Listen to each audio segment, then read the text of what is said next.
дар ҳар давраи замони тарихӣ матбуот мақоми хусаро касб карда буд ва имрӯзе дар пайравҳои гуногуни сиёсати иқтисодиву иҷтимоӣ фазои иттилоотии кишварро воситаи ахбори умма мукаммал мегардонанд ва ба навишту бо очерку таҳлилҳои рӯзноманигории худ ба дарди ҷомеа бархурдор мешаванд. рӯзномаи Хатлон яке аз рӯзномаҳои сермуштарие мебошад, ки дар таърихи тӯли ҳастии худ ҳазорон мухлисон ва навқаламону собиқадорро тарбия кардааст ва ба ҷодаи дар ин шоҳроҳи рӯзноманигорӣ мустақилияти онҳоро низ таъмин кардааст. ногуфта намонад, ки воситаи ахбори умма дар ташаккули иқтисодиёту иҷтимоиёти кишвар дар давраи пайгирии пешомадҳои экстремистӣ, терроризм ва ҷой доштани ақидаҳои мухолифи ба фарҳанги тоҷик бегона, пайгирии рушди истиқлолият, пайгирии созандагии фардҳои ба номуси кишвар мақоми махсус дорад ва аз хондани саҳифаҳои пурмуҳтавои он ҳар касе, ки ба воситаи ахбори умма таваҷҷӯҳи хоса дорад, як дилгармӣ ба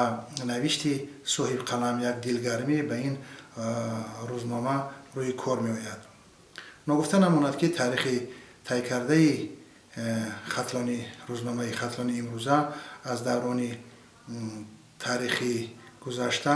ки собиқадорони даврони гузаштаро дар саҳифаҳои худ инъикос мекард, бо номи зарбдори сохтмони вахш ҳодисаҳо, очеркҳои корнамоиҳои меҳнаткашони он вақта ки коллективи меҳнатӣ он аз ҷумла он шахсиятҳое, ки дар кандани канали вахш сам гузошта буданд, рӯи саҳифаҳои худ меовард ва то имрӯз дар таърихи ташаккули ин миллати кӯҳанбунёд, ба хусус водии вахш, ки номи ин каналро касб кардааст, дар саҳифаҳои таърих корнамоиҳои шахсони алоҳида ва корнамоиҳои миллати кӯҳанбунёди моро дарёфт кардан мумкин аст. имрӯз, ки рӯзномаи Хатлон 90-умин солгарди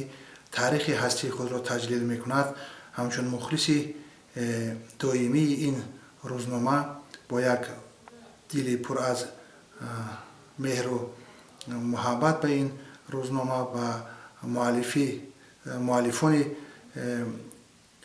мақолаҳои бисёр ҷолиби ин рӯзнома ман метавонам изҳори сипосу миннатдорӣ кунам ва кулли кормандону нависандагон, сармуҳаррирони имрӯзаву гузаштаи онро ба ин рӯзи некашон, рӯзи таҷлили 90-солагии рӯзномаи Хатлон, ки таърихи бисёр тӯлонӣ дорад, самимона табрик гӯям ва ногуфта намонад, ки ана меҳнати ҳамон зарбдорон, кормандон ва собиқадорони соҳаёе, ки рӯзномаи Хатлони гузашта буд, ки то имрӯз шукӯҳу шоҳмати худро ин рӯзномаи вилоятӣ, ки дар масири рӯзномаҳои дигари ҷумҳуриявӣ қарор доранд, гум накардааст ва ҳар як коргари